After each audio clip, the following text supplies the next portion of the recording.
terus saya insecure. Tapi yang saya tahu dari Instagram antum lulus kuliah 4 tahun waktu itu di Mesir, itu satu hal yang luar biasa yang saya tahu. Alhamdulillah. Oke, ini rahasia. Ini tidak pernah saya cerita di podcast mana-mana karena saya tidak pernah diundang podcast mana-mana.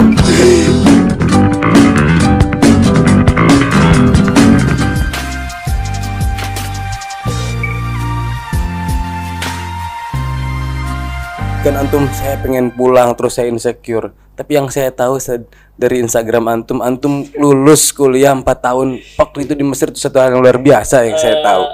Alhamdulillah. Oke, ini rahasia. Ini tidak pernah saya cerita di podcast mana-mana karena saya tidak pernah diundang podcast mana-mana. Ya, jadi apa? Saya cerita yang buat saya lulus bukan saya. Yang buat saya lulus adalah doa orang tua dan kiai saya. Ini rahasia lagi saya kasih tahu antum. Antum nanti bisa cek cek messenger saya, jangan WhatsApp saya, ada rahasia. Jadi messenger saya, messenger dengan chat kiai saya. Jadi, ketika saya mau masuk ruang ujian, misalkan ada 12 mata kuliah. Setiap mata kuliah kita ujiankan itu 1 hari ujian, 1 hari libur, 1 kali ujian. Setiap 1 jam persis atau sebelum 1 jam sebelum saya masuk ruangan ujian, pasti saya kirim pesan ke kiai saya, bunyinya seperti ini. Kiai, romantis bunyinya. Ya Abu ya, wahai bapakku, kiai tercinta, Ananda Rifki sebentar lagi akan masuk ruang ujian, akan ujian tafsir misalkan.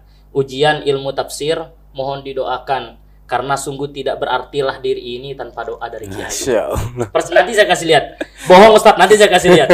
Ada. Dan itu saya kirim, nanti tinggal saya ganti subjeknya saja. Kalau sekarang tafsir, kalau besoknya beda gitu. Tapi itu selalu saya kirimkan sebelum masuk ruang ujian. Itu untuk kiai. Kemudian yang kedua untuk bapak dan ibu. Saya kirim ke bapak, anak bapak yang gagah ini, ya puji sendiri depan orang tua kan. Nggak ada yang bilang gagah, ya sendiri aja ada orang tua. Anak bapak ini izin akan masuk ruang ujian untuk ujian tafsir. Mohon didoakan semoga keberkahan. Karena dari apa yang Rifki pelajari, doa orang tua terutama ibu tidak akan pernah dihadang di pintu langit gitu.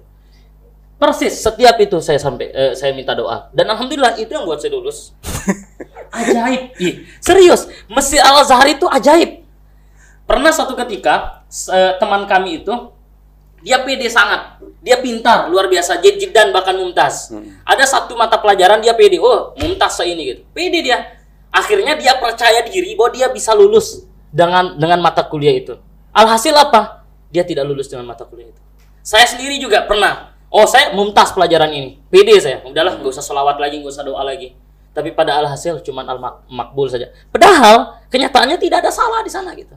Jadi Al-Azhar itu bagi kami ada faktor internal dari usaha kita dan ada faktor eksternal. Ente itu tidak masuk ruangan ujian, jangan menganggap oh diri ente yang ngisi ujian itu, jangan. Tetapi yang ngisi ujian, yang memberikan ilmu itu ilham dari Allah Subhanahu wa taala.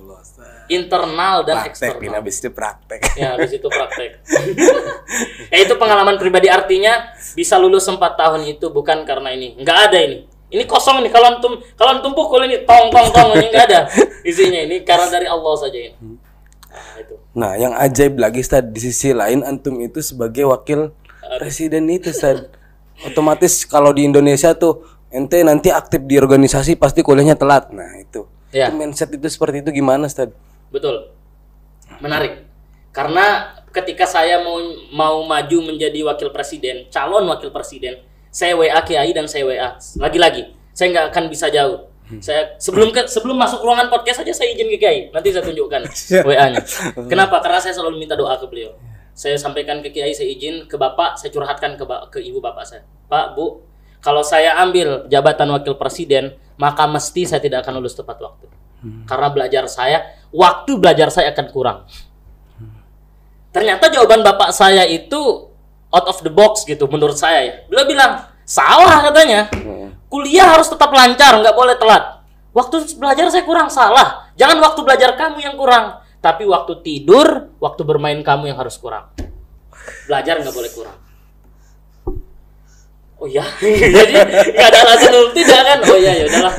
Akhirnya saya ambil itu yang saya tantang diri saya sendiri, dan saya deal dengan Farhan, teman antum lah ya, senior ya, senior antum di kantor, Farhan Aziz Wildani namanya. Itu presiden saya, beliau yang meminang saya untuk jadi wapres. Beliau meminang saya, ngajak saya jadi wapres. Saya bilang, kita komit Pak Pres, saya bilang. Saya mau jadi wakil antum dengan satu syarat. Dari sebelum sholat subuh sampai jam 11 siang, saya nggak mau diganggu gitu.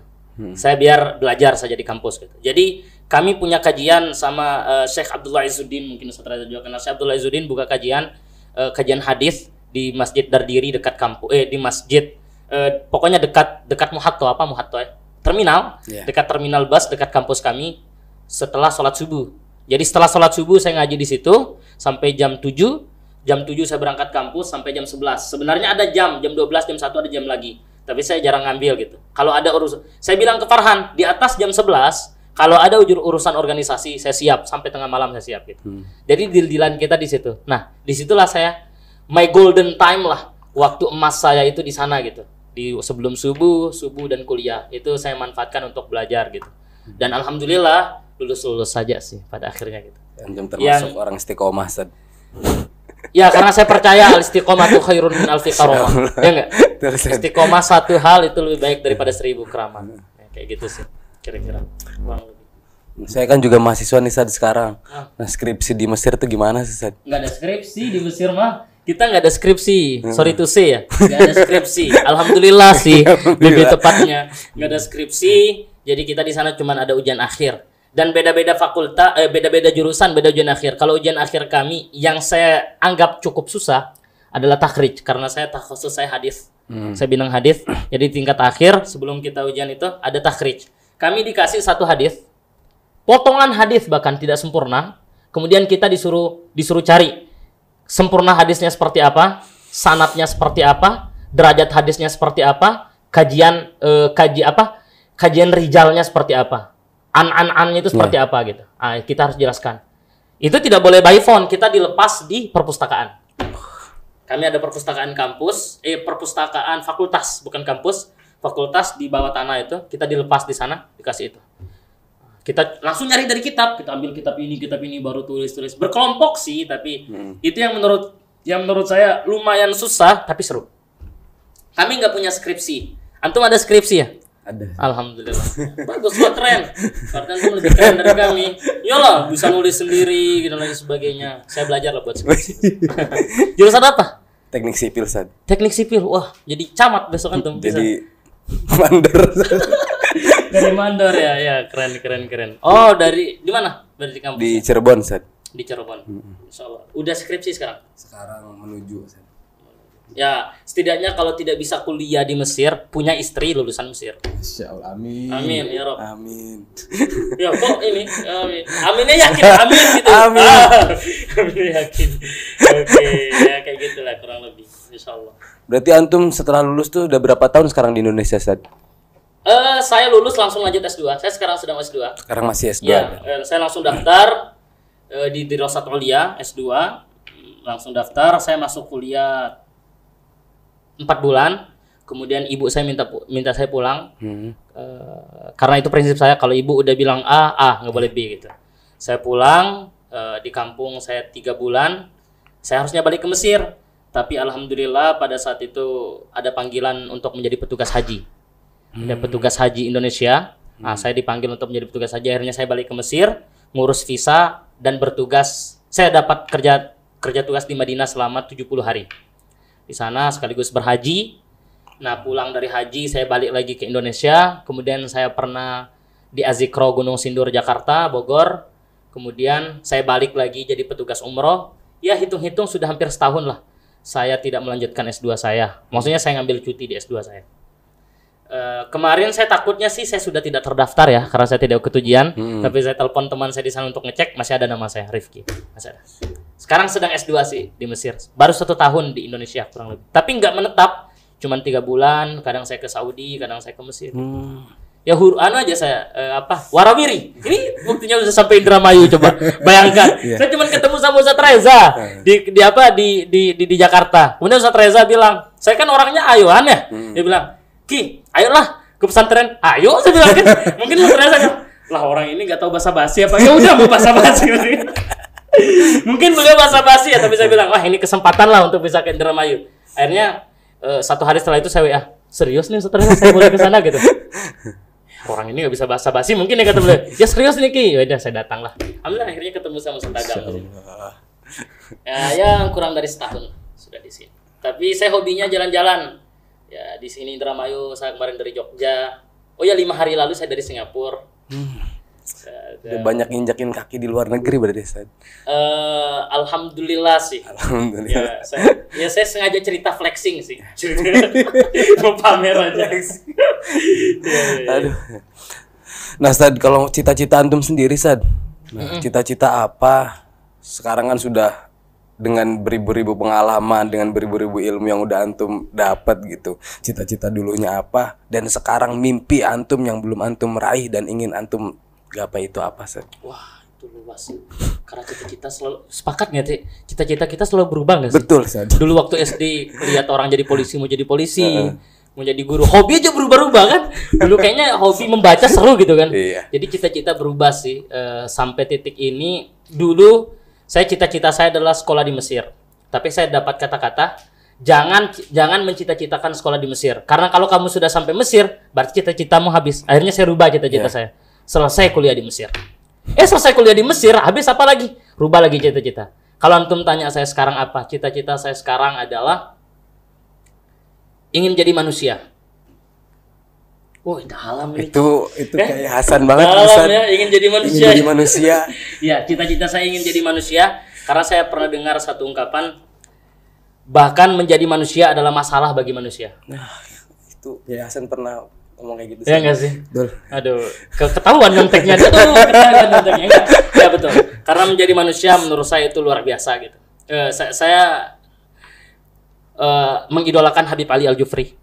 Beliau punya kitab menarik banget. Namanya itu Al-Insaniyah Qabla Tadayyun. Kemanusiaan lebih utama dari keberagamaan. Dan di sanalah sosok menjadi manusia itu ternyata spesial. Maka cita-cita saya sekarang itu ingin menjadi manusia dulu lah. Makanya saya suka bertemu dengan banyak orang. Tahu bagaimana, kamu kan manusia. Nah bagaimana Ustadz Agam ini manusianya seperti apa sih? Nah itu, ingin itu dulu. Baru next ke depannya setelah saya. Dan cita-cita menjadi manusia ini tidak akan pernah selesai. Itu menurut saya. Tapi yang jangka pendeknya sih saya ingin selesaikan S2 saya, S3 saya. Dan saya ingin menjadi dosen tentu. Ini yang standar-standarnya. Dan kalau bisa doakan saya ingin jadi bupati di Sumbawa Barat. Tapi di otak saya muncul satu, Ustaz. Antum ini ingin memanusiakan manusia dan membentuk manusia. Amin. Dalam Ya Allah. rangka mungkin cita-cita antum nanti ingin bikin pesantren gitu, Ustaz. Amin, amin. Kalau membuat pesantren tidak, tapi saya ingin mengembangkan Himatul Ummah sih. Pesantren saya next once nanti Ustadz Reza akan ngajak antum katanya sih. Masya Allah. Ini amin. tembak aja dulu kan. Akan ngajak ke Sumbawa nanti kita main-main di pesantren. Siap, Ustaz. Nanti mampir di ini DM podcast, nanti HU podcast, Himatul Ummah podcast. Akan praktek seperti itu kira-kira. Nah, selama ini, Ustaz, didengar-dengar ada beberapa karya yang udah antum buat, Ustaz. Boleh diceritakan ke Karya? sobat? Karya seperti apa nih? karya dalam bentuk fisik buku belum sih. Tapi saya sedang ingin buat karya. Kalau bentuk buku belum ada. Saya paling sekarang ini saya hanya suka buat ceramah-ceramah saja. Itu hanya ada di laptop saya. Saya suka misalkan lagi senggang buat ceramah, buat khutbah, buat tulisan kecil. Saya nulis di blog, tapi saya nggak ngasih tahu blog saya apa karena belum siap untuk dipublish. Saya sedang nulis lah kisah-kisah saya di blog sendiri-sendiri gitu. Masih tersendiri karena dulu saya pernah punya semangat mau nulis ketika S1, tapi kiai saya belum bilang cari pengalaman dulu. Bapak saya juga bilang cari pengalaman karena ternyata saya bandingkan tulisan saya S1 sama tulisan saya setelah bertemu banyak orang itu beda banget gitu. Banyak baca dulu, banyak pengalaman dulu, insya Allah baru. Insya Allah kalau besok sudah punya karya pertama saya akan nyampe di DM podcast. Amin. Dicanggih aja dulu. Ya kayak gitu kira-kira. Gitu Ustadz Agam, saya mohon didoakan lah sama antum kan, insya Allah semangat kita harus tetap ada gitu. Nah jadi kalau antum tanya tadi masalah bagaimana di Indonesia antum sudah menginjakkan kaki ke banyak orang. Ya tadi lagi-lagi saya hobi mengeksplor banyak hal gitu. Kalau antum kayaknya orang ngaji banget, enggak juga. Hobi saya apa coba? Tahu? Hobi saya nonton stand up comedy. Jujur, semua stand up comedy saya ikutin. Sebut siapa yang paling terkenal pasti saya kenal. Iya, saya paling senang stand up comedy gitu. Nah, saking saya senangnya stand up comedy, maka saya mengikuti banyak hal lah. Kalau antum pernah lihat tahu Abdul Akhrian? Yes. Nah, saya pernah bukan diundang sih. Saya ada salah satu channel beliau, ada salah satu program di channel YouTube beliau namanya Ho Hihi. Obrolan HI lah. Itu tentang membahas dunia internasional gitu. Nah, jadi saya suka nonton itu. Saya nonton itu dari awal saya di Mesir. Kalau ada waktu luang di Mesir saya buka itu gitu. Nah, satu ketika waktu saya pulang waktu saya jadi petugas umroh pada saat itu, saya beli ininya, hoodie-nya yang tulisan Ho Hihi, ada deh. Nah, di situ saya beli, kemudian ketika saya balik ke Indonesia, saya foto di Blok M. Saya bilang, saya tag lah Ho Hihi official gitu kan. Maaf nih, Ho Hihi baru bisa pakai hoodie-nya gitu kan. Karena baru balik dari luar negeri, flexing lagi gitu kan di sana gitu. Mention aja dulu gitu. Di-mention sama si admin. Mas gitu. Dan luar negeri ya? Oh ya, kebetulan konten Ho Hihi ini kan bahas luar negeri. Jadi Bang, boleh nggak mampir di konten kami? Oh boleh sangat, saya bilang kan. Kapan lagi ketemu idola yang selalu kita tonton gitu kan? Ya udah, akhirnya saya hadir lah di sana gitu. Artinya apa? Artinya menjadi santri bagi saya ya. Menjadi santri itu bukan hanya tok tentang mengaji, bukan hanya tok tentang bersarung atau apa, tetapi menjadi santri itu adalah bagaimana kita bisa membaur dengan banyak orang gitu. Jadi bagaimana kita menarik, ada satu kata, menjadi santri itu kita harus bisa bermain gendang dan orang lain berjoget di dalam gendangan kita. Tapi jangan sebaliknya, jangan sampai kita berjoget di dalam gendangan orang lain. Kayak gitulah contoh permisalannya. Artinya kita boleh bergaul dengan siapapun, tetapi kita harus menjadi warna di dalam itu. Jangan sampai kita terwarnai oleh itu gitu. Nah, jadi itu sih konsep hidup saya pribadi gitu, seperti itu gitu. Nah, jadi kalau antum mau tarik ke belakang lagi, kalau antum siapa sih Ustadz ini tadi? Cuman santri dari Himatul Ummah yang kecil saja, pesantrennya cuman tadi punya mental santri tadi. Gitu. Maka mungkin dalam kesempatan kali ini mumpung ini tentang potren ya, podcast pesantren, menurut saya jangan pernah insecure menjadi santri, bangga menjadi santri. Itu poin. Gitu sih. Ya. Iya. Kita mungkin kemana-mana, santri kolot enggak? Santri enggak kolot, santri keren kok. Kita bersekolah ke Eropa banyak, yang ke luar negeri banyak gitu. Santri. Jadi jangan mau jadi apapun Ustaz. Teman-teman antum dari Gontor ada yang jadi tentara? Ada. Ada yang jadi polisi? Ada. Bupati? Oh belum, saya juga teman saya. Ada. Bupati pertama kami, Kiai Haji Zulkifli Muhadli, santri Gontor. Buya Zul dikenalnya itu. Beliau itu ketua ikatan alumni Gontor. Buya Zul. Santri Gontor, jadi bupati. Jadi gubernur ada TGB. Ya, Tuan Guru Bajang santri, gubernur. Presiden Soekarno katanya santri kan? Santri. Artinya apa? Be what you wanna be kalau mau jadi santri. Tetap bangga saja gitu sih. Menurut saya. Maaf, saya kerasa orang timur ya, orang Sumba, jadi ngomong saya sedikit berapi-api gitu. Jadi sorry. Emang itu best teman-teman nih, aduh. Geloranya terasa tadi hati saya. Sorry. Harusnya nanti orang-orang bilang, "Ayo, kok mendominasi enggak?" Emang kayak ngomongnya kayak gini aja sih. Sorry. Gimana nih Stad, udah masuk kampus hijau? Wow. Masuk lihat kampus hijau seperti ini. Ngeri sih. Kampus hijau. Kesan-kesannya. Waktu saya pertama masuk, pas saya masuk, diam aja saya. Kampus hijau coba, dia punya danau sendiri. Jadi benar-benar berdikari, berdiri di atas kaki sendiri gitu. Inilah kampus hijau keren. Jadi ande saja Indramayu ini bersampingan dengan kampung saya mungkin di sini gitu. Artinya apa? Nyantri di mana saja boleh. Tetapi kalau bisa ketemu dengan pesantren yang paten, matang, suasananya oke, maka jangan jatuhkan pilihan di tempat lain gitu. Mana pesantren itu? Kampung hijau ini. Kampus hijau ini. Saya sepakat dengan istilah nyantri di mana saja oke. Tapi tadi kalau kita bisa menemukan pesantren yang sudah paten, yang sudah oke, suasananya mendukung, bersih lagi.